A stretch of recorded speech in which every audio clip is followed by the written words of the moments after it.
Hello guys, welcome back to the channel. I'm now finally back from holiday, and England are back from their holiday as well. We've had two games, not really had trips, have we, because we've been at Wembley against Albania and Latvia in Tuchel's first two games as England boss, and we've not really seen the Tuchel way yet. We wasn't really seeing that exciting football that he kind of like sounded like he was promising us, but I do feel like that is down to the fact that there are some injuries in the team. We're not at full strength. This is not the full team that's playing right now. This is not the strongest team that's playing right now. In his first game, you saw Pickford, Walker, Konza, Burn, Lewis Skelly, Jones, Rice, Foden, Bellingham, Rashford and Kane. And you can see he is just trying a few players out there. He is seeing where people can fit in this England system. I think Dan Burn and Konza especially, with obviously Rice being the one that was like kind of slotted in between them, while Jones kind of running around the pitch, kind of going everywhere. Rashford seems to be amazing because he was in the second squad as well. He's a threat. He's a threat on the left side, but I do feel like there's better options. I do feel like there is better options than Rashford right now. Bellingham in the 10 is him and Kane and Pickford are the three that you know aren't going to move. I think Rice is also there. But I think the defence is fully up for grabs for a player to really grab that spot. Obviously, I think Konza and Gehi are the ones that are leaning towards most right now. But Maguire can easily grab it, Stones can grab it. There's a lot of players to be able to decide who will be our focus in the defence. So I feel like we need to focus on the defence. We've got the spine going. We just need that centre back to be part of that spine with us, and that's what gives you good football, is a spine that takes you on. But well, in this game, obviously it took a while to start, but once we started. Lewis Skelly scored. Lewis Skelly scoring early on, but that's what I'm saying. Is like after that, it was kind of like and finally Kane scored to make it 2-0, comfortable 2-0 at the end. Obviously Rodgers, Henderson, Gordon and Bowen all come off the bench as well.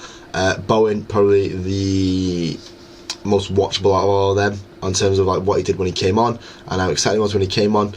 But you can see he's playing around with things right now. He's playing around with things in that first game, and that second game against Latvia, where we won 3-0 thanks to goals from Reece James, a fantastic free kick, Harry Kane and Eberechi Eze, with a lineup consisting of Jordan Pickford in net, Reece James at right back, earning his spot after a small little cameo in that first one. Konza and Gehi, the centre back partnership, I said, is the main centre back partnership for us. I think Dan Burn adds a quality to us in terms of aerial challenges, but Latvia weren't challenges in the air, they were challenges on the ground, and that's where Gehi and Konza make the better partnership. Lewis Skelly on the left side, and that's what I kind of like as well.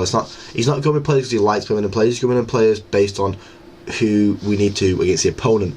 We sat Bellingham a bit deeper alongside Rice, and then went Rodgers in the 10, which I still like. Rashford kept his place from the first game as well, playing on that left side there. Bowen on the right after Foden putting a pretty poor performance in that first game, and then Kane up front. I said Kane is a mainstay. It is figuring out where Bellingham goes, but I do like Rodgers in that 10 as well.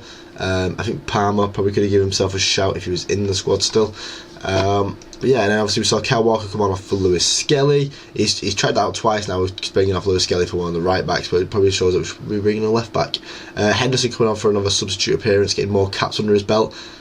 I can't see him in the World Cup squad though. Phil Foden come on for Bellingham, and Curtis Jones came on for Rashford to change things up there. I mean, it was more Curtis Jones coming on for Bellingham and Foden coming on for Rashford, and then us rejigging stuff, and then Jared Bowen came off for Eberechi Eze, who obviously scored a goal, made a vital appearance for himself in terms of what he can do for England, what he will do for England going forward.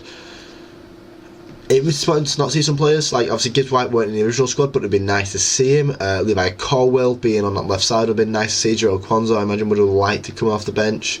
But I feel like from what we need to see in them first two games, we saw, and there's not too many complaints from me about Tuchel's way forward right now. We'll wait and see how it changes going on, but after this first international break, 5 goals, 2 clean sheets, I'm happy, I'm okay, I'll take it. And that's going to be the end of the video, guys. If you like the video, please like, see more, subscribe, and let me know in the comments how you feel about Tuchel's first 2 games in charge and how you feel like it's going to go going forward. Thank you for watching, guys. Hopefully I do see you next time. As I said, cheers, bye.